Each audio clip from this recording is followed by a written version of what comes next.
ઓમ શ્રી ગણેશાય નમઃ. જય શ્રી કૃષ્ણ મિત્રો. આજે આપણે મા લક્ષ્મીની કથા સાંભળીશું. શુક્રવારની મા લક્ષ્મીની કથા. એક ગામમાં ગરીબ બ્રાહ્મણ રહેતા હતા. એ નિયમિત રૂપથી ભગવાન શ્રી વિષ્ણુની પૂજા કરતા હતા. ભગવાન વિષ્ણુએ તેને દર્શન આપ્યા અને તેને મનોકામના માંગવાનું કહ્યું. એમની ઈચ્છા પૂરી કરવા માટે કહ્યું કે કંઈ માંગી લે, તારી ઈચ્છા પૂરી કરીશ. તો બ્રાહ્મણે કહ્યું કે મારી ઈચ્છા છે કે શ્રી લક્ષ્મીજીનો નિવાસ મારા ઘરમાં થઈ જાય. આ સાંભળીને ભગવાન વિષ્ણુએ કહ્યું, લક્ષ્મીજીને પ્રાપ્ત કરવાનો સરળ માર્ગ બ્રાહ્મણને બતાવ્યો. ભગવાન વિષ્ણુ કહે છે કે મંદિર સામે એક સ્ત્રી રોજ આવે છે અને છાણા થાપે છે. તું એને તારા ઘરે આવવાનું નિમંત્રણ આપજે. એ સ્ત્રી દેવી લક્ષ્મી છે.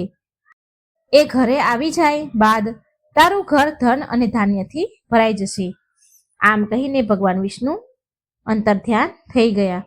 બીજા દિવસે સવારે 4 વાગે બ્રાહ્મણ મંદિર સામે જઈને બેસી ગયા અને લક્ષ્મીજી પણ છાણા થાપવા માટે સાધારણ સ્ત્રીના રૂપમાં ત્યાં આવ્યા.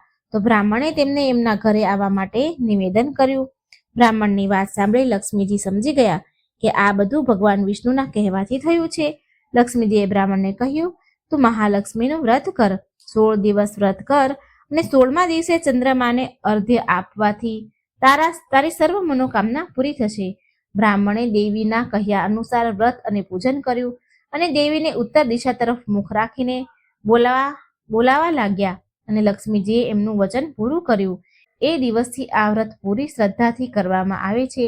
જે ભક્ત પૂરી શ્રદ્ધાથી આ વ્રત કરે છે તેને સર્વ મનોકામના પૂરી થાય છે. મા લક્ષ્મીની કૃપા વરસે છે. બીજી કથા. એકવાર મા લક્ષ્મી અને ભગવાન વિષ્ણુ પૃથ્વી પર વેશ બદલીને આવ્યા, ભ્રમણ કરવા આવ્યા.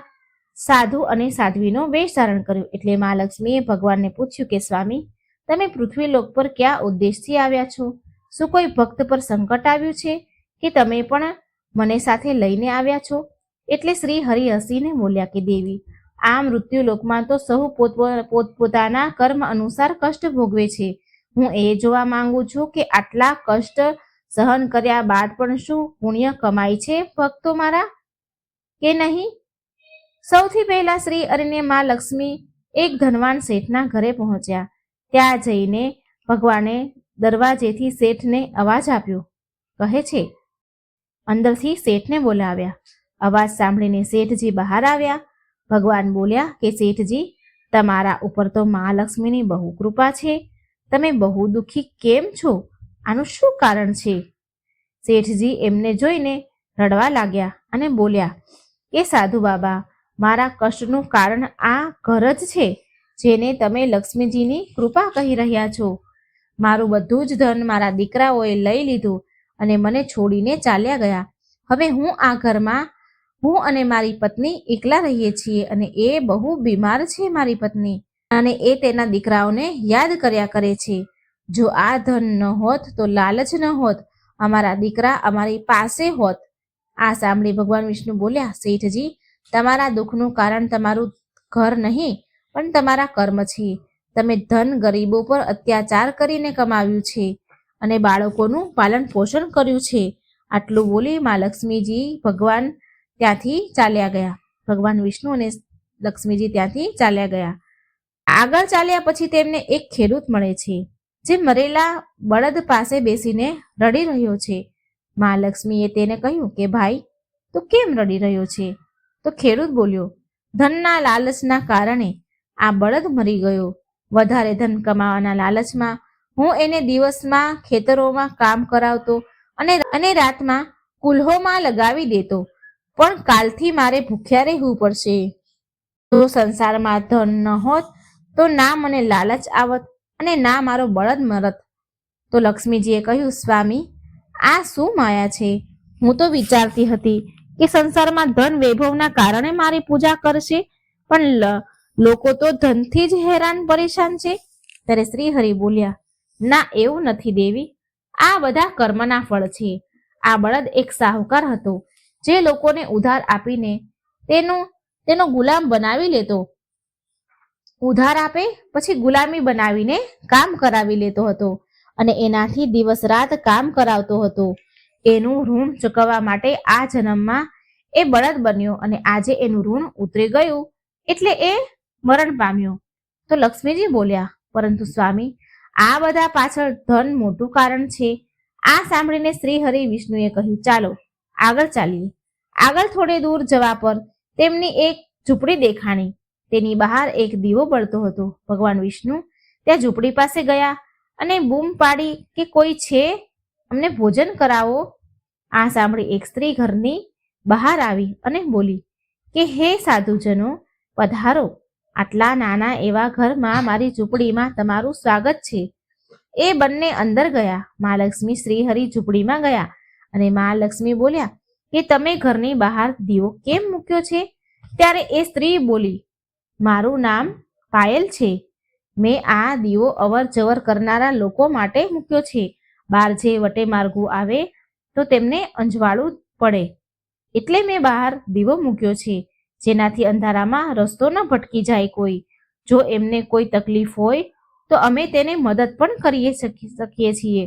આ બધું સાંભળીને ભગવાન વિષ્ણુ બોલ્યા કે અમારે તમારા ઘરે ભોજન કરવું છે. આ સાંભળીને પાયલ બોલી, મહારાજ, તમારે થોડા સમય રાહ જોવી પડશે. મારા પતિ હજી શેઠજીના ઘરે કામ કરી રહ્યા હશે. એ મજૂરી કરીને ખાવાનો સામાન લઈ આવશે, ત્યારે જ હું તમને ભોજન કરાવી શકીશ. આ સાંભળી લક્ષ્મીજી બોલ્યા, તારી પાસે ધન નથી અને જો તારા પતિ કંઈ નહીં લાવે તો, કંઈ નહીં કમાઈને લાવી શકે તો શું થશે? સુજાતા બોલી કે શ્રી હરિ અને મા લક્ષ્મીની કૃપાથી એક સમયનું ભોજન જરૂર મળી જાય છે. એ અમારા માટે ઘણું છે. ભગવાનની કૃપાથી અમે અત્યાર સુધી ક્યારે ભૂખ્યા નથી સૂતા, તો આજે પણ નહીં ભૂખ્યા સૂઈએ. આનાથી વધારે લાલચ અમને નથી.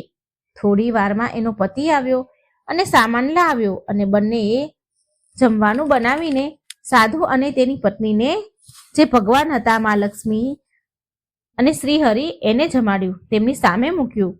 ખાવાનું મૂકીને સુજાતા બોલી, આ રૂખું સૂખું ભોજન અમે ભગવાનનો પ્રસાદ સમજીને ગ્રહણ કરીએ છીએ. તમે પણ પ્રસાદ સમજીને ગ્રહણ કરી લો. તમે પણ આને પ્રસાદ સમજીને જમો. આનાથી તમને સંતુષ્ટિ મળશે. ભગવાન વિષ્ણુ અને મા લક્ષ્મીએ ભોજન કર્યું.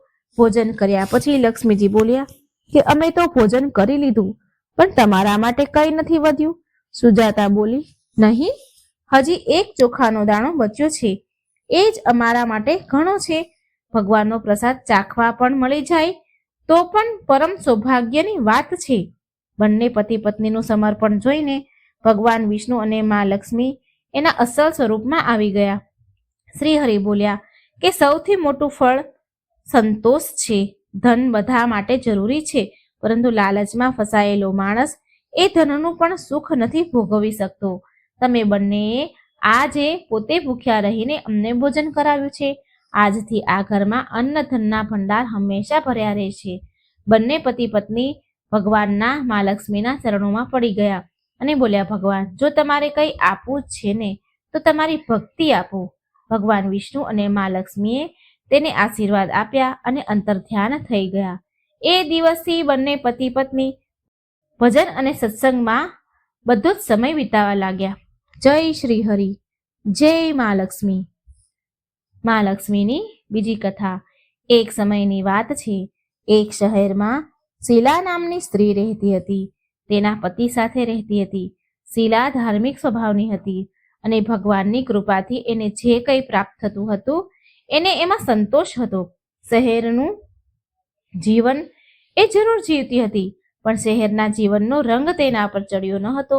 ભજન, કીર્તન, ભક્તિ ભાવ, પરોપકારનો ભાવ એનામાં હજી પણ હતો. એ અને એનો પતિ એની ગૃહસ્થીમાં ખુશ હતા. આડોશ પાડોશના લોકો તેના વખાણ પ્રશંસા કરતા હતા. જોત જોતામાં સમય બદલાયો અને તેનો પતિ કુસંગતનો શિકાર થઈ ગયો. એ અમીર બનવાનું સપનું જોવા લાગ્યો. વધારે ને વધારે ધન મેળવવાની લાલચમાં ખોટા રસ્તા પર ચાલી નીકળ્યો. જીવનના રસ્તા પર ભટકવાના કારણે તેની સ્થિતિ ભિખારી જેવી થઈ ગઈ. તેના ખરાબ મિત્રો સાથે રહેવાથી તે શરાબ, જુગાર અને નશાવાળા પદાર્થનું સેવન કરવા લાગ્યો. આ ખરાબ આદતોના કારણે તેને બધું જ ખોઈ દીધું. તેનું ઘર, તેના ઘરેણા બધું જ ખોઈ દીધું. તેની આવી સ્થિતિ જોઈને શીલા બહુ દુઃખી રહેવા લાગી, પરંતુ એ ભગવાન પર આસ્થા રાખતી હતી. ભગવાન પર વિશ્વાસ રાખવાવાળી સ્ત્રી હતી અને તેને ભગવાન પર પૂરો વિશ્વાસ હતો કે એક દિવસ બપોરના સમયે તેના ઘરનો દરવાજો કોઈએ ખખડાવ્યો. તો શીલા ઊભી થઈને દરવાજો ખોલવા ગઈ અને દરવાજો ખોલ્યો તો સામે પાડોશીના ડોશીમાં ઊભા હતા. માતાજીના ચહેરા પર એક વિશેષ તેજ હતું. સ્નેહની દેવી દેખાતા હતા. શીલાએ માજીને ઘરની અંદર લાવી અને બેસવા માટે કહ્યું. માજી બોલ્યા, કેમ શીલા, મને ઓળખતી નથી શું? દર શુક્રવારે લક્ષ્મીના મંદિરે ભજન કીર્તન સમયે હું ત્યાં આવું છું. છતાં પણ શીલા કંઈ સમજી ન શકી. પછી માજી બોલ્યા, શીલા, તું બહુ દિવસથી મંદિર કેમ નથી આવી? તું બહુ દિવસથી મંદિર મને દેખાઈ નહીં, તો હું તને જોવા આવી છું. માજીના અતિ પ્રેમ ભર્યા શબ્દથી શીલાનું હૃદય પીગળી ગયું. માજીના વ્યવહારથી શીલાને ઘણી શાંતિ મળી અને શીલાએ તે માજીને તેની બધી વાત કરી. બધું સાંભળીને માજી બોલ્યા, મહાલક્ષ્મી તો પ્રેમ અને કરુણાનો અવતાર છે. તેમના ભક્તો પર હંમેશા મમતા રાખે છે. માટે તું ધીરજ રાખ અને માતા લક્ષ્મીનું વ્રત કર. આનાથી બધું જ સારું થઈ જશે. શીલાના પૂછવા પર માજીએ તેને વ્રતની બધી વિધિ કહી. માજી બોલ્યા, બેટા, મા લક્ષ્મીનું આ વ્રત બહુ સરળ છે. આ વ્રતને વૈભવ લક્ષ્મી વ્રત કહેવાય છે. આ વ્રત કરવાવાળાની બધી ઈચ્છા મનોકામના પૂરી થાય છે ને એ સુખ સંપત્તિ અને યશ પ્રાપ્ત કરે છે. એ દિવસે વ્રતનો સંકલ્પ કરીને શીલા બોલી તો સામે કોઈ હતું નહીં. એ જ દિવસે એ ડોશીમાં બેઠા હતા ત્યારે જ એને સંકલ્પ કર્યો આંખ બંધ કરીને. પણ જે આંખ ખોલી તો ત્યાં કોઈ જ ન હતું. એ વિચારવા લાગી કે આ માજી ક્યાં ગયા હશે. એ માજી બીજા કોઈ નહીં પણ માતા સાક્ષાત લક્ષ્મીજી હતા. બીજા દિવસે શુક્રવાર હતો. સવારે વહેલી ઉઠીને શીલાએ સ્નાન કર્યું, સ્વચ્છ વસ્ત્ર પહેરીને માજીના કહ્યા પ્રમાણે પૂરા મનથી વ્રત કર્યું અને પ્રસાદનો ભોગ લગાવ્યો. આ પ્રસાદ શીલાએ સૌથી પહેલા તેના પતિને ખવડાવ્યો. પ્રસાદ ખાતા જ તેના પતિના સ્વભાવમાં ફરક પડી ગયો. તેણે શીલાને મારઝૂડ ન કરી અને હેરાન પણ ન કરી. તેના મનમાં વૈભવ લક્ષ્મી વ્રત માટે શ્રદ્ધા વધી ગઈ. શીલાએ પૂરી શ્રદ્ધા અને ભક્તિથી 21 શુક્રવાર સુધીનું વ્રત કર્યું. વૈભવ લક્ષ્મીનું 21મા શુક્રવારે કહ્યા પ્રમાણે ઉદ્યાપન વિધિ કરી. 7 સ્ત્રીઓને વૈભવ લક્ષ્મી વ્રતની 7 પુસ્તકો ઉપહારમાં આપી. પછી માતા લક્ષ્મીના ધન લક્ષ્મી સ્વરૂપની છબીને વંદન કરીને માને મનમાં પ્રાર્થના કરવા લાગી. હે મા ધનલક્ષ્મી, મેં તમારું વૈભવ લક્ષ્મી વ્રત કર્યું છે. મેં તમારા 21 શુક્રવારનું વ્રત કરવાની માનતા કરી હતી અને એ વ્રત આજે માં પૂર્ણ થયું છે. મારી બધી જ વિપત્તિ સંકટ દૂર કરો. અમારું બધું જ કલ્યાણ કરો. જેને સંતાન ન હોય તેને સંતાન આપો. સૌભાગ્યવતી સ્ત્રીને અખંડ સૌભાગ્ય આપો. કુંવારી દીકરીને મનપસંદ વર આપો. તમારું આ ચમત્કારી વૈભવ લક્ષ્મી વ્રત જે પણ સ્ત્રી કરે તેની બધી વિપત્તિ દૂર કરો. બધાને સુખ સંપત્તિ આપો. આવું બોલીને લક્ષ્મીજીના ધનલક્ષ્મી સ્વરૂપની છબીને શીલાએ પ્રણામ કર્યા. વ્રતના પ્રભાવથી શીલાનો પતિ સારો માણસ બની ગયો અને મહેનત કરીને કમાવા લાગ્યો અને શીલાના ગીરવે મૂકેલા ઘરેણા છોડાવી દીધા. ઘરમાં ધનનો વરસાદ વરસવા લાગ્યો. ઘરમાં પહેલા જેવી સુખ શાંતિ છવાઈ ગઈ. આજે આપણે મહાલક્ષ્મી અને રાણી ધોબણની વાર્તા સાંભળીશું. સાંજના કચરો વાળવા વિશેની ખૂબ સુંદર કથા છે, રહસ્યમય કથા છે. મિત્રો, અંત સુધી જોજો. વિડીયો સારો લાગે તો લાઈક અને શેર કરજો ને આ ચેનલને કૃપા કરીને સબસ્ક્રાઇબ જરૂર કરી દેજો. કમેન્ટ બોક્સમાં મહાલક્ષ્મીનું નામ લખીને ભક્તિને વ્યક્ત જરૂર કરજો. આજે હું તમને એક વાર્તા કહેવા જઈ રહી છું. આપણા વડીલ કહે છે કે સાંજના 4 વાગે કચરો જરૂર વાળવો જોઈએ. એમનું કહેવાનું એકદમ સાચું છે અને હજી પણ જે કહે છે એ એકદમ સાચું જ છે. સાંજના 4 વાગે કચરો વાળવાથી ઘરની દરિદ્રતા જતી રહે છે. ઘરમાં સુખ સમૃદ્ધિનો ભંડાર ભરાય છે. મા લક્ષ્મી એના જ ઘરમાં નિવાસ કરે છે જ્યાં સ્વચ્છતા હોય છે, ઝાડા કરોળિયા નથી હોતા, જ્યાં દરિદ્રતા નથી રહેતી. જે સ્ત્રી વહેલી સવારે બ્રહ્મ મુહૂર્તમાં ઉઠીને કચરો વાળી સ્નાન કરીને રસોઈની સફાઈ કરે છે, રાતના એઠા વાસણ સાફ કરે છે, ત્યાં માં લક્ષ્મીનો સદા હંમેશા આશીર્વાદ રહે છે. એ ઘરમાં માતા લક્ષ્મી નિવાસ કરે છે. એ ઘરમાં બરકત દેવતાનો વાસ રહે છે. ત્યાં ક્યારેય નુકસાન નથી થતું. ત્યાં હંમેશા નફો જ થાય છે. સાંજના 4 વાગ્યાનો કચરો વાળવો કેમ જરૂરી છે? આની એક પૌરાણિક કથા છે, એ હું તમને કહેવા જઈ રહી છું. જય મહાલક્ષ્મી. એક ગામમાં એક ધોબણ રહેતી હતી. એનું નામ હતું રાણી ધોબણ. તેને 2 દીકરા અને 2 વહુ હતા. રાણી ધોબણના પતિનું મૃત્યુ બહુ પહેલા થઈ ગયું હતું. રાણી ધોબણનો નિયમ હતો કે એ દરેક ગુરુવાર અને અમાસના દિવસે ઘાટ પર કપડાં ધોવા ન જાય. એ દિવસે કપડાં ન ધોવે. એનું પૂરું જીવન લોકોના કપડાં ધોઈને જ નીકળ્યું છે.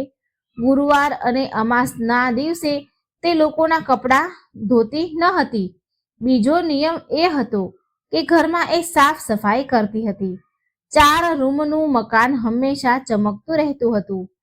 રાણી ધોબણે ક્યારેય ઘરમાં ઝાડા થવા દીધા ન હતા. એ રોજ સાંજ થતા પહેલા એ ઘરમાં કચરો વાળતી અને મુખ્ય મેન જે દરવાજો હોય ત્યાં સુધી કચરો વાળતી અને કહેતી હતી કે દરિદ્રતા ઘરેથી જાઓ અને સુખ સમૃદ્ધિ ઘરમાં આવો. એના આડોશી પાડોશી પણ સફાઈ વિશે રાણી ધોબણનું ઉદાહરણ આપતા હતા કે સફાઈ હોય તો રાણી ધોબણ જેવી. રાણી ધોબણે પૂરી ઉંમર ગામના શેઠ અને જમીનદારોના કપડાં ધોવામાં કાઢી નાખી. રાણી ધોબણના ઘરમાં કોઈ પણ વસ્તુની કમી ન હતી. વહુ, દીકરા પણ કપડાં ધોવાનું કામ જ કરતા હતા. એ પણ એની માતાની જેમ કપડાં ધોવાનું કામ શીખ્યા હતા. પણ હવે રાણી ધોબણની તો ઉંમર થઈ ગઈ હતી, એટલે કપડાં ધોવાનું કામ તેણે તેના દીકરાઓને સોંપી દીધું. એટલે એ ઘરે જ રહેતી હતી. પણ ઘરની સાફ સફાઈની પૂરી જવાબદારી રાણી ધોબણ જ રાખતી હતી. પૂરું કામ એ પોતે એની જવાબદારી રાખે. એક દિવસની વાત છે. રાણી ધોબણ બીમાર પડી ગઈ. એણે ખાટલો પકડી લીધો. 2-4 દિવસ તો વહુએ ઘરની સાફ સફાઈ સારી રીતે કરી, પણ જેમ જેમ દિવસ વીતવા લાગ્યા તેમ ઘરની સફાઈનું ધ્યાન દેવાનું બંધ કરી દીધું. આ બાજુ રાણી ધોબણ પથારીમાં રહીને ઘરની હાલત આવી જોઈને દુઃખી રહેવા લાગી. એક દિવસ એણે એના દીકરાને કહ્યું કે બેટા, વહુને કહો કે ઘરની સાફ સફાઈ પર ધ્યાન આપે, રોજ સવારે અને સાંજે કચરો વાળે, નહીં તો આપણા ઘરમાં દરિદ્રતા આવશે, ઘરમાં દરિદ્રતાનો વાસ થઈ જશે. પણ બંને દીકરાએ એક કાનથી સાંભળ્યું, બીજા કાને કાઢી નાખ્યું. રાણી ધોબણ પથારીમાં પડ્યા બળબડ્યા કરે, હે માં લક્ષ્મી, મેં પૂરું જીવન ઘરમાં સાફ સફાઈ રાખી છે, રોજ સવારે સાંજે કચરો વાળ્યો, અને એના કારણે તમે મારા ઘરે બિરાજમાન રહ્યા છો. પણ હવે મારી વહુ તો નથી કરતી, પણ તમે મારું ઘર છોડીને ક્યારેય જતા નહીં માતા. મારા ઘરમાં દરિદ્રતા ન આવવા દેતા. એક દિવસ માં લક્ષ્મીએ વિચાર્યું કે ધોબણની વહુને રસ્તા પર તો લાવવી જ પડશે, એને તો સમજણ પાડવી જ પડશે. એટલે માં લક્ષ્મી એક વૃદ્ધ ડોશીનું રૂપ લઈને રાણી ધોબણની ધર્મની બહેન બનીને એમના ઘરે આવ્યા, અને એમની સાથે એક લોખંડની પેટી લઈને આવ્યા હતા. અને માં લક્ષ્મી તેમની સાથે રહેવા લાગ્યા. ત્યારે એક દિવસ બંને વહુએ ડોશી બનેલા લક્ષ્મીજીને પૂછ્યું, માસીજી, આ તમારી પેટીમાં શું છે? ત્યારે માતા લક્ષ્મી બોલ્યા, અરે વહુઓ, મારે તો કોઈ સંતાન નથી, પતિ નથી રહ્યા, તો આ ધન ભરેલી પેટી છે. મેં વિચાર્યું કે મારી બહેનના જે દીકરાઓ છે એ તો મારા જ દીકરા છે ને, મારી બહેનના દીકરા મારા દીકરા પણ છે. હું આ ધન તમને બંને વહુમાંથી એકને આપીશ, જે ઘરનું બધું જ કામ સારી રીતે કરશે અને જે હું કહીશ એ બધા કામ કરશે, તો હું એને આ ધન ભરેલી પેટી આપીશ. હવે ધોબણની બંને વહુઓ ખુશ થઈ ગઈ. બંને વહુઓ તેમની સાસુ અને માસીજીની ખૂબ જ સેવા કરવા લાગી. જેવું સાસુ અને લક્ષ્મીજી કહે એવું બંને વહુ કરે. વહુઓ પ્રેમથી રહેવા લાગી. તેમની વચ્ચે જે લડાઈ ઝઘડા થતા હતા એ પણ બંધ થઈ ગયા. રોજ સવારે બ્રહ્મ મુહૂર્તમાં ઉઠે, પૂરા ઘરમાં કચરો વાળે અને પછી સ્નાન વગેરે કરી ચૂલો રસોડું સાફ કરતી, ઘાટ પર જઈ કપડાં ધોવા લાગે, સાંજે 4 વાગે કચરો વાળે. આવી રીતે આખો દિવસ કામ કરે. ક્યારેય આમ 1 મહિનો નીકળી ગયો, કઈ ખબર જ ન પડી. પછી એક દિવસ સાંજના સમયે બંને વહુએ સાસુ અને માસીજીની ખૂબ હસીને વાતો કરતા જોયા. બહુ હસીને વાતો કરતા હોય એવો એમને અવાજ સાંભળ્યો. એ રાત્રે બંને વહુ વિચારે છે કે આ બંને ડોસીઓને તો ઊંઘ જ નથી આવી રહી. મોડે રાત સુધી ખબર નહીં શું વાત કરી રહ્યા છે. ઉઠીને પૂછીશ. પછી બીજા દિવસે રોજની જેમ સવારે ઉઠી કચરા વાળ્યા વહુએ, નાઈ ધોઈ રસોઈ સાફ કરી. સાસુ અને લક્ષ્મીજી બનેલા ડોસીમાના રૂમમાં જાય છે ચા આપવા. વહુઓ ચા આપવા જાય છે તો સાસુમાં તો સૂઈ રહ્યા હતા અને ડોસીમાં બનેલા જે લક્ષ્મીજી હતા એ ક્યાંય દેખાયા નહીં. બંને વહુ અને છોકરાએ આખું ઘર તપાસ્યું, પણ એ માસીજી તેમને ક્યાંય મળ્યા નહીં. એ ડોસીમાં લક્ષ્મીજી એમને ના મળ્યા. ત્યારે એમણે તેની સાસુને જગાડ્યા અને પૂછ્યું કે સાસુમાં, માસીજી ક્યાં છે? અમે આખોએ ઘર જોયું પણ ક્યાંય નથી. ત્યારે મોટા દીકરાએ માસીજીના જે લોખંડની પેટી ખોલીને જોયું તો એમાં માતા લક્ષ્મીની ખૂબ સુંદર મૂર્તિ હતી. સાથે એમાં એક પત્ર પણ લખ્યો હતો. દીકરાએ તો પત્ર જોરથી વાંચ્યો અને બધાએ સાંભળ્યો. એમાં લખ્યું હતું કે હે મારા બાળકો, હું તમને સુધારવા આવી હતી. તમે તમારી માની વાત ન સાંભળી. તમારી માએ ઘરમાં ક્યારેય ગંદકી નથી રાખી, એટલે એના જીવનમાં ક્યારેય દરિદ્રતા નથી આવી. તમારી માતાએ ક્યારેય જીવનમાં દરિદ્રતા નથી જોઈ. તમારી માં પથારીમાં રહીને દુઃખી થઈ રહી હતી. મનમાં ને મનમાં એ બોલતા હતા, મારી વહુઓ ઘરમાં કચરા પોતા નથી કરતી, સાંજનો કચરો નથી વાળતી, ઘરમાં દરિદ્રતાનો વાસ થઈ જશે તો. અને એ મને કહેતી હતી કે હે માં લક્ષ્મીજી, તમે મારા ઘરે દરિદ્રતાને ન આવવા દેતા. તમે સદા મારા ઘરમાં વાસ કરજો. માટે હું લક્ષ્મી પોતે તમને શિક્ષા આપવા માટે આવી હતી. તમને બધાને સબક મળી ગયો છે. આ સાંભળીને બધાની આંખોમાંથી તો આંસુ વહી રહ્યા હતા. જે દીકરો ચિઠ્ઠી વાંચતો હતો એ પણ ખૂબ જોરથી રડવા લાગ્યો. ત્યાર પછી વહુ અને દીકરાઓએ પોતાની માની માફી માંગી, ભૂલ સ્વીકારી. ત્યાર પછી માં લક્ષ્મી તેમના સાક્ષાત રૂપમાં પ્રગટ થયા. બધાએ માં લક્ષ્મીના ચરણ પકડી લીધા અને તેમની ભૂલની માફી માંગી. માતા લક્ષ્મી બોલ્યા, મારા બાળકો, મેં જે તમને શીખ આપી છે એ હંમેશા યાદ રાખજો. અને મારી વહુઓ, તમે આ વાત પાલવે ગાંઠ બાંધી લેજો કે હું એ ઘરમાં નિવાસ કરું છું જે ઘરમાં સાફ સફાઈ રહે છે, જે ઘરમાં ઝાડા નથી હોતા, જ્યાં મોટાનું સન્માન થાય છે, બાળકોને પ્રેમ કરવામાં આવે છે, જે ઘરમાં લડાઈ ઝઘડા નથી થતા, પ્રેમથી રહે છે. હું એ ઘરમાં નિવાસ કરું છું. બધાએ માં લક્ષ્મીના પગ પકડી લીધા અને માફી માંગી. અને માં લક્ષ્મીએ એમને ઢગલો આશીર્વાદ દીધા અને રાણી ધોબણને કહ્યું કે આપણે આજે પણ બહેનો જ છીએ અને તું મૃત્યુ બાદ મારા લોકમાં જ નિવાસ કરીશ. જય હો માં લક્ષ્મી. તો મિત્રો, આ વાર્તાના માધ્યમથી મેં તમને જણાવ્યું કે ઘરમાં સાફ સફાઈ કરવી કેટલી જરૂરી છે અને સાંજના 4 વાગ્યાનો કચરો વાળવો પણ ખૂબ જ જરૂરી છે.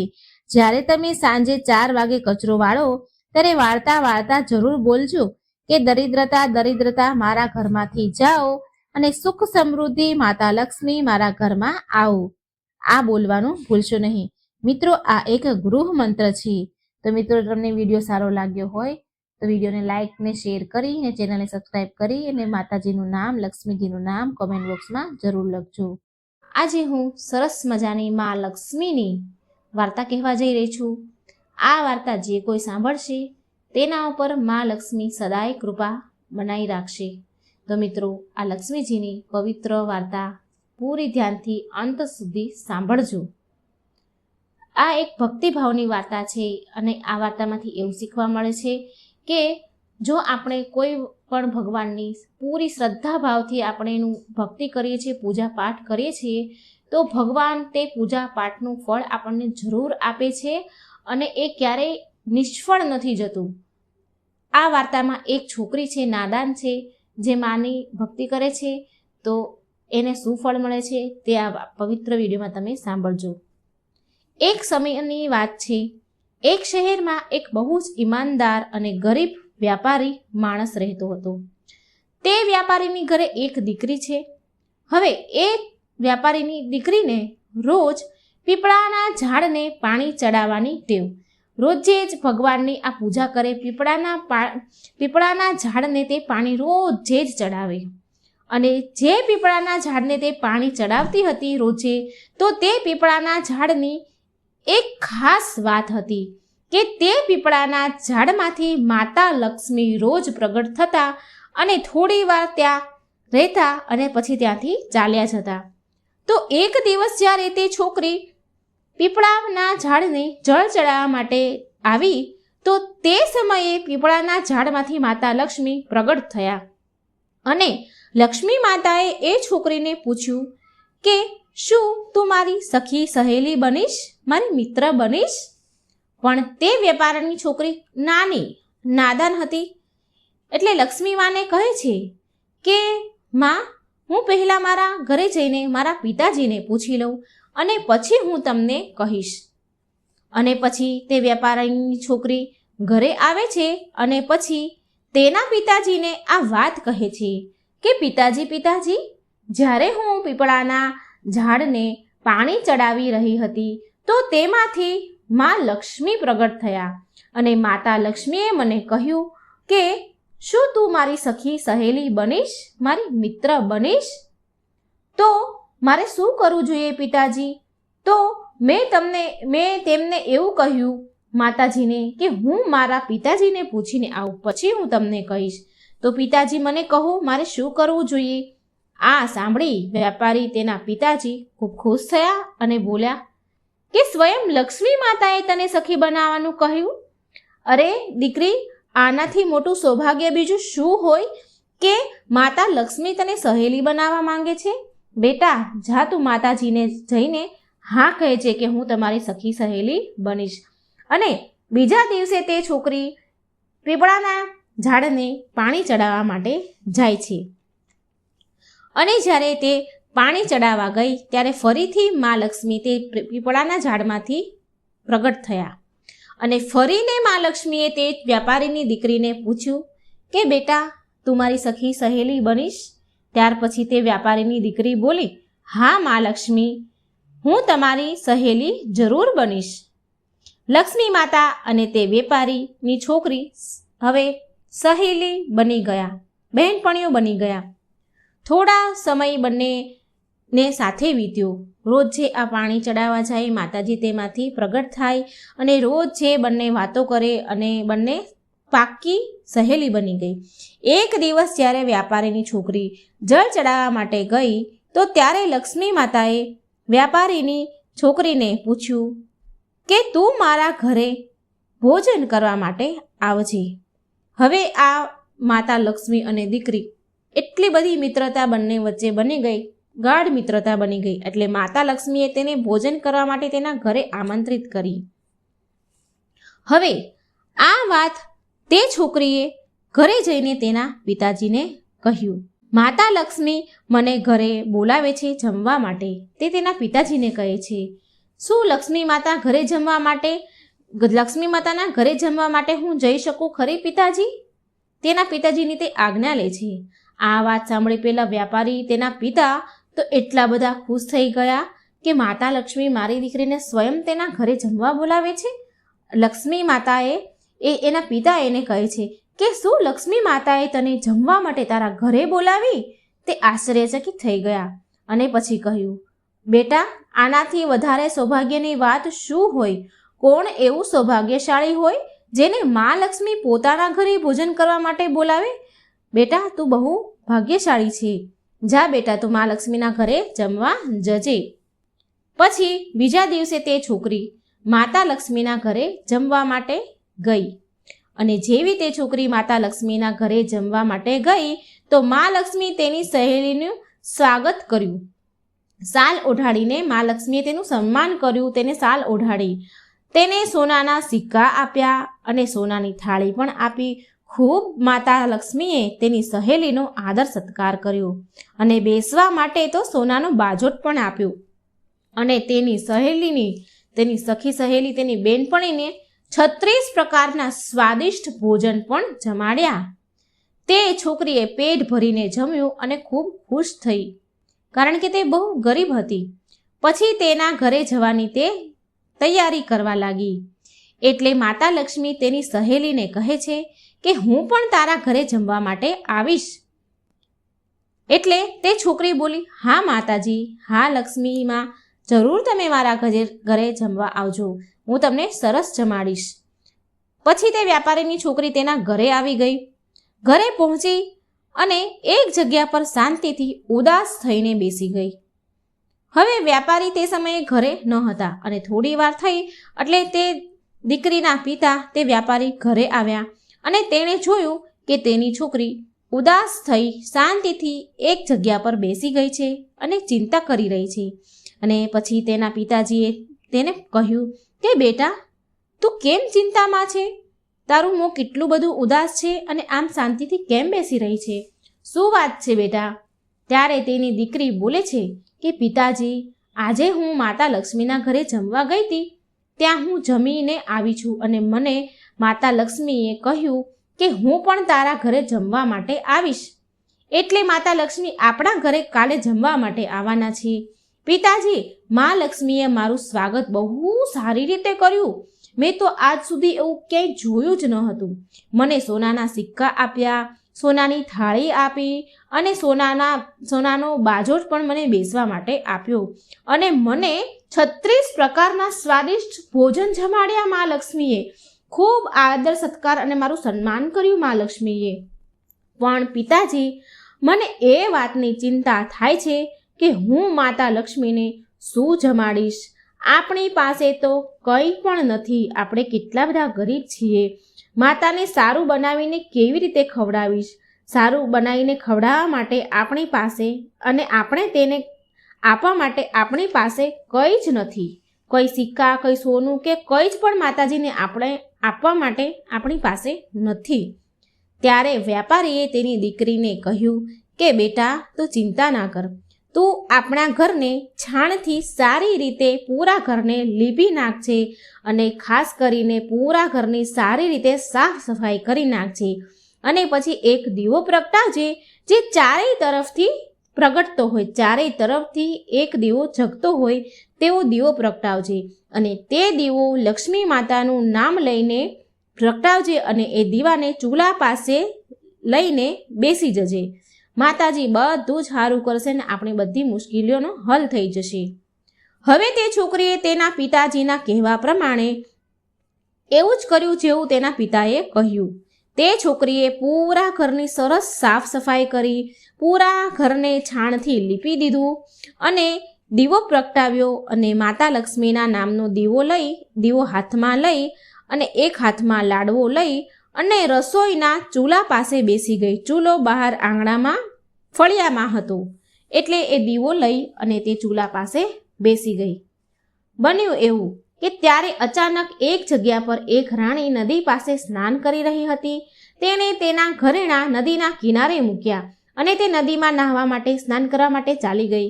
તો ત્યાં જે સોનાનો હાર હતો તે બહુ કિંમતી હતો.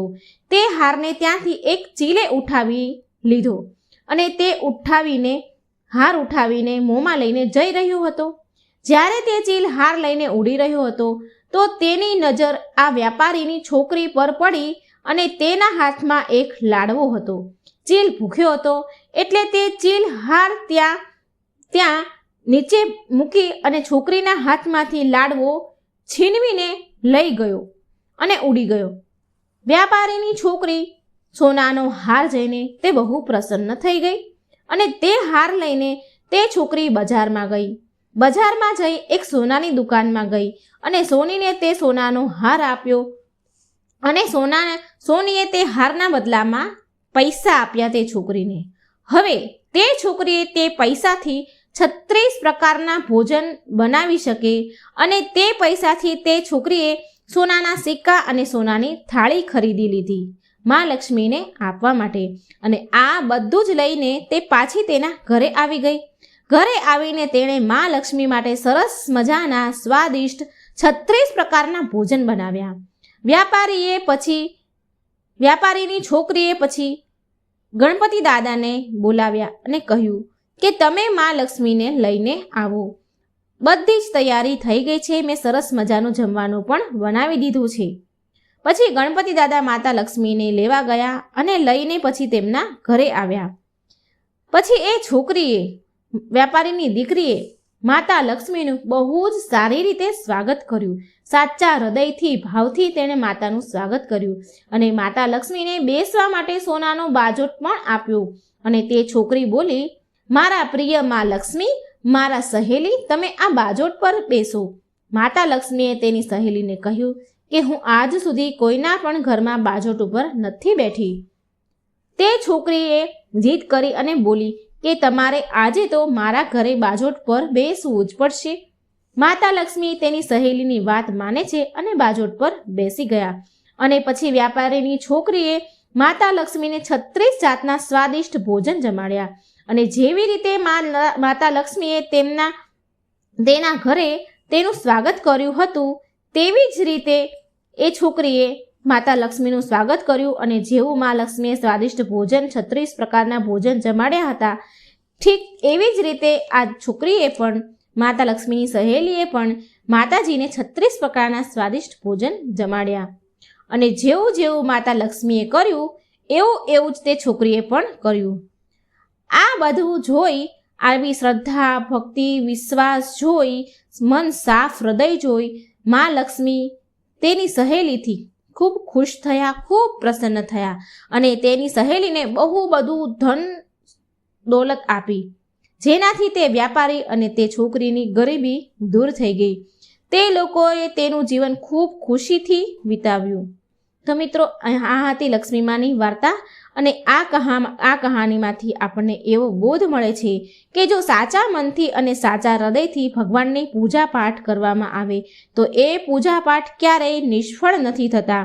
ભોળા મન અને નિસ્વાર્થ ભાવથી કરેલી ભક્તિ ક્યારેય વ્યર્થ નથી જતી. ભગવાન હંમેશા આપણી સાથે જ હોય છે, પણ આપણે તેને જોઈ નથી શકતા. સારા હૃદયથી યાદ કરો અને ભક્તિ કરો તો તે હર એક ક્ષણ આપણી સાથે જ છે. તો મિત્રો, હું આશા રાખું છું કે મારી આ વાર્તા તમને સારી લાગી હશે. આ લક્ષ્મી માતાની વાર્તા સાંભળવાથી મા લક્ષ્મીની કૃપા સદાય આપણી ઉપર રહે છે. મારી ભગવાનને પ્રાર્થના છે, મા લક્ષ્મીને પ્રાર્થના છે કે આ વાર્તા સાંભળનારા મારા વાલા મિત્રોનું ઘર હંમેશા ખુશીઓથી મહેકતું રહે.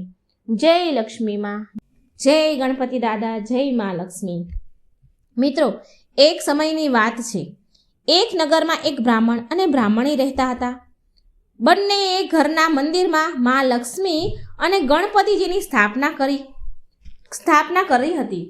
બ્રાહ્મણ નિત્ય નિયમથી તેમની સેવા પૂજા કરતા હતા અને બ્રાહ્મણી ભોજન બનાવતા અને ભગવાનને ભોગ અર્પણ કરતા હતા, થાળ ધરાવતા હતા.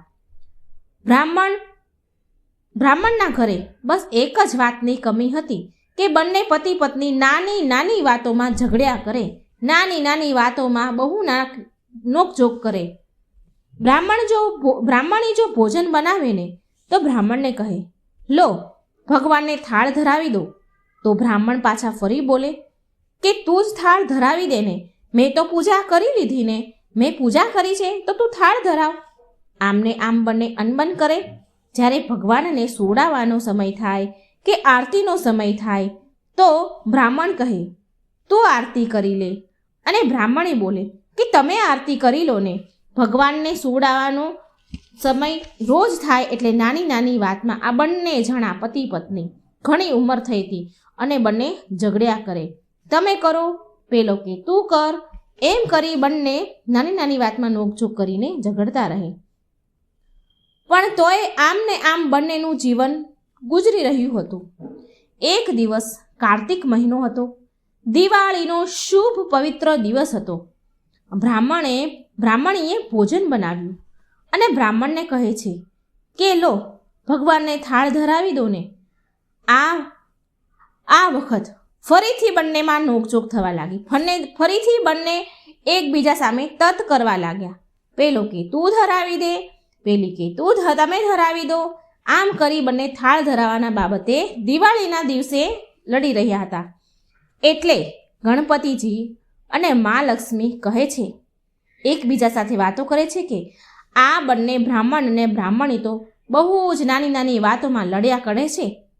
આપણે કોઈ બીજા ઘરે જઈએ, અહીંયાથી ચાલ્યા જઈએ, બીજા ઘરે જઈને આસન ગ્રહણ કરીએ. આમ ગણપતિજી લક્ષ્મીજીને કહી રહ્યા હતા. એટલે આમ લક્ષ્મીજી અને ગણપતિજી બ્રાહ્મણના ઘર છોડી અને ચાલ્યા જાય છે.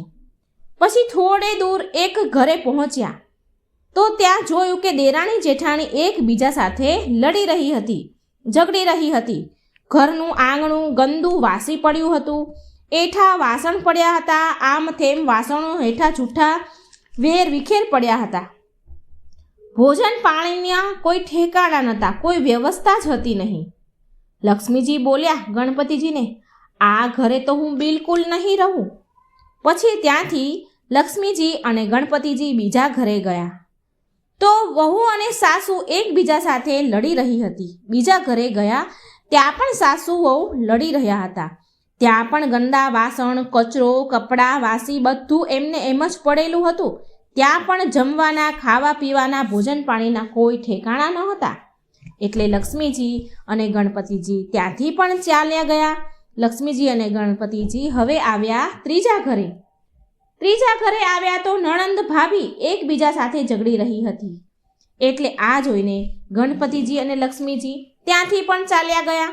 ચોથા ઘરે ગયા તો ત્યાં પણ ભાઈ સગા ભાઈ એકબીજા સાથે લડી રહ્યા હતા. મા લક્ષ્મી ત્યાં પણ ન રહ્યા. ત્યાં પણ ઝઘડો ચાલી રહ્યો તે ત્યાંથી મા લક્ષ્મી અને ગણપતિજી નિરાશ થઈ ગયા અને ત્યાંથી પણ ચાલ્યા ગયા. હવે આમ ને આમ જ્યાં પણ મા લક્ષ્મી અને ગણપતિજી બીજા અલગ અલગ ઘરે જાય તો ત્યાં કંઈ ને કંઈ ખરાબ જોવે, કંઈ ને કંઈ એમને ખરાબ જોવા મળતું હતું. તે ક્યાંય ન રોકાયા. પછી લક્ષ્મીજી બોલ્યા, ગણપતિજીને કહે છે કે આપણને ફરતા ફરતા ઘણો સમય નીકળી ગયો, સાંજ પડી, પણ ક્યાંય ભોજન પાણી ન મળ્યા. ચાલો બ્રાહ્મણના ઘરે પાછા જતા રહીએ. એ આપણને નોકઝોક કરીને પણ થાળ તો ધરાવે છે, સમયે સમયે પૂજા પાઠ તો કરે છે, સમયે સમયે આપણને ભોગ અર્પણ તો કરે છે. આમ વિચાર કરીને પાછા મા લક્ષ્મી અને ગણપતિજી બ્રાહ્મણીના ઘરે ગયા. દ્વાર પર આવીને ઊભા રહ્યા તો તેમના ઘરમાંથી પકવાનોની સુગંધ આવી રહી હતી, પણ તેમના દરવાજા બંધ હતા. એટલે મા લક્ષ્મીએ દરવાજો ખખડાવ્યો અને મા લક્ષ્મીએ સાદ પાડ્યો અને બોલ્યા કે હું લક્ષ્મીજી છું અને ગણપતિજી પણ છે, દ્વાર ખોલો, અમે તમારા ઘરે આવ્યા છીએ. એટલે અંદરથી પેલી બ્રાહ્મણી બોલી, હું દરવાજો નહીં ખોલું. તમે મારા ઘરેથી પહેલાં કેમ ચાલ્યા ગયા અને હવે પાછા કેમ આવ્યા છો?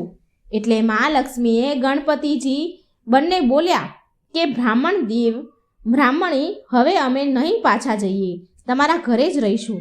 બ્રાહ્મણી બહુ ચતુર અને હોશિયાર હતી. બોલી કે હું તમારી વાત ન માનું. તમે ફરીથી મારા ઘરે ચાલ્યા જાઓ તો પહેલાં મને વચન આપો, તો જ હું તમને અંદર આવવા દઈશ, તો જ હું દ્વાર ખોલીશ. લક્ષ્મીજી બોલ્યા કે માંગ, તારે શું જોઈએ છે તું માંગી લે. એટલે બ્રાહ્મણી બોલી, અન્ન દો, ધન દો, દૂધ દહીં ભંડાર દો, પુત્રનું પાલન આપો, સોનાનો અખાડો આપો, કુળ વધુ આપો, હાથી ઘોડા આપો, લાવ લશ્કર આપો.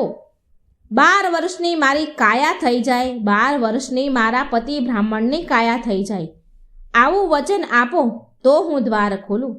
લક્ષ્મીજી બોલ્યા કે જા બ્રાહ્મણી, મેં તને વરદાન આપ્યું, તને આ બધું જ મળશે, જે તે માંગ્યું એ બધું તને પ્રાપ્ત થશે. પછી બ્રાહ્મણીએ દરવાજા ખોલ્યા. ગણપતિજી અને લક્ષ્મીજી અંદર પ્રવેશ કરે છે અને બ્રાહ્મણીને મા લક્ષ્મી કહે છે, તે તો અમને છેતરી લીધા, પણ જા, તને બધું જ મળશે. પણ તારે એક વાતનું હંમેશા ધ્યાન રાખવું પડશે. યાદ રાખજો મિત્રો, સાંભળજો. અહીં મા લક્ષ્મી એ બ્રાહ્મણીને કહે છે કે એક વાતનું તારે હંમેશા ધ્યાન રાખવું પડશે કે આજના દિવસે એટલે કે દિવાળીની રાત્રે તારા આંગણામાં ચોક પૂરીને ચૌમુખી દીવો એટલે 4 દિવસનો જે આપણે દીવો કરીએ છીએ ચૌમુખી દીવો આખી રાત તારા આંગણામાં પ્રગટાવજે. હું તારી 7 પેઢી સુધી બિરાજમાન તારા ઘરમાં રહીશ. આટલું કહીને ગણપતિજી અને લક્ષ્મીજી બ્રાહ્મણના ઘરમાં પાછા મંદિરમાં બિરાજમાન થઈ ગયા અને તેમની કૃપાથી બ્રાહ્મણના ઘરે સુખ સંપત્તિ સમૃદ્ધિ આવી ગઈ. હે ગણપતિજી મહારાજ, હે માતા લક્ષ્મી, હે મહાલક્ષ્મી, જેવી કૃપા તમે એ બ્રાહ્મણ અને બ્રાહ્મણી પર કરી એવી જ કૃપા આ કથા કહેનાર, સાંભળનાર અને હોકારો ભરનાર બધા જ પર તમે રાખજો. જય ગણપતિ દાદા, જય મા લક્ષ્મી. મિત્રો, મારી આ વાર્તા જો સારી લાગે તો લાઈક અને શેર કરજો અને કોમેન્ટ બોક્સમાં મા લક્ષ્મીનું નામ લખજો અને મારી ચેનલને સબસ્ક્રાઈબ જરૂર કરજો. જય શ્રી કૃષ્ણ. રાધે રાધે. Thank you.